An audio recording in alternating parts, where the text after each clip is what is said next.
Bonsoir les parents débrouillards, c'est maman Bille en tête et aujourd'hui, pour notre toute première vidéo ensemble, je vous embarque dans l'aventure extraordinaire de l'instruction en famille, ou comme disent nos amis anglophones, le homeschooling. On va décortiquer ça ensemble avec quelques vidéos que je vous proposerai en toute humilité afin de vous proposer des informations et de vous partager mon expérience, avec une pointe d'humour, du moins j'essaierai, parce qu'apparemment je ne fais rire que mes enfants, d'après mon mari, et aussi parce qu'éduquer les enfants c'est du sérieux. Bon, on peut tout de même en rire un petit peu parfois. Je vous dis bonsoir, oui bonsoir, car après avoir dispensé des cours, fait à manger, avoir déshabillé les enfants, leur avoir lu une histoire, je ne peux faire mes vidéos que le soir, très tard, en pyjama. Et puis je vous dis débrouillard car, quoi qu'il en soit, et qui que nous soyons, si l'on s'interroge sur l'éducation de nos enfants, c'est qu'on essaye de faire au mieux, on essaie d'être bienveillant, et puis malgré les temps qui sont assez durs, on essaie de se débrouiller pour donner le meilleur à nos enfants.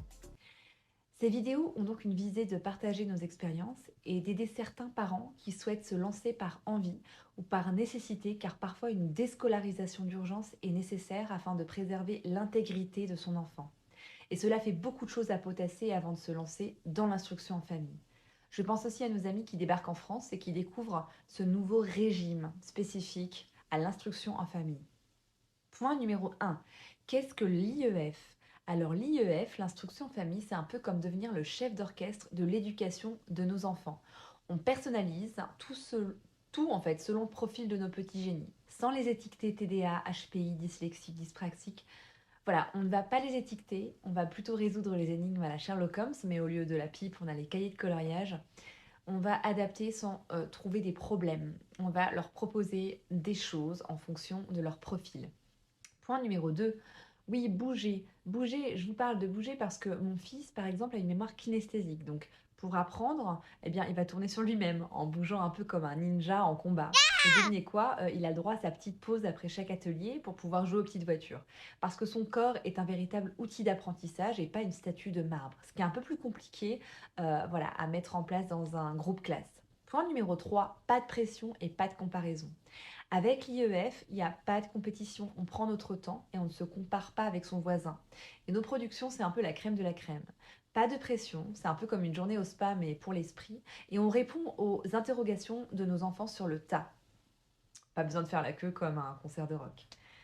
Point numéro 4, le marathon intellectuel version IEF. Imaginez une semaine d'école intensive pour ces petits bouts en maternelle par exemple. C'est un vrai marathon intellectuel. Et bien avec l'IEF, on fait plusieurs activités, un peu comme les Finlandais mais sans le sauna.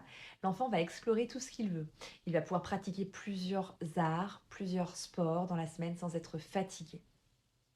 Et puis point numéro 5, manger, se détendre, aimer, s'amuser. Chez nous, l'alimentation, par exemple, c'est sacré. On va éduquer nos enfants à bien manger avec des repas riches et complets. On va prendre une pause d'1 heure, voire 1 heure et demie pour pouvoir déjeuner. Et fini donc les troubles de dysoralité pour mon aîné qu'il a pu subir durant des années. Et c'était assez compliqué de retourner à 13h30 et de le presser en fait à manger. C'était très anxiogène. Et puis à table, on déjeune autour d'un jeu de société et l'ambiance est plutôt calme et assez agréable. Voilà. Donc pour conclure, les parents débrouillards, l'IEF, en fait, c'est tout ça. Pour moi, j'ai dû oublier plusieurs choses, mais c'est bien plus encore finalement. On renforce donc les liens familiaux, on rit, on apprend. Puis avouons-le, les débats à table, les petits déjeuners sont bien plus fun que les cours de l'après-midi. Alors si vous avez aimé cette vidéo, n'oubliez pas de laisser un petit commentaire ou de liker, faites ce que vous voulez. Mais sachez que je serai là donc pour pouvoir partager mon expérience et puis vous aiguiller, si je le peux, dans ce grand parcours qu'est l'instruction en famille.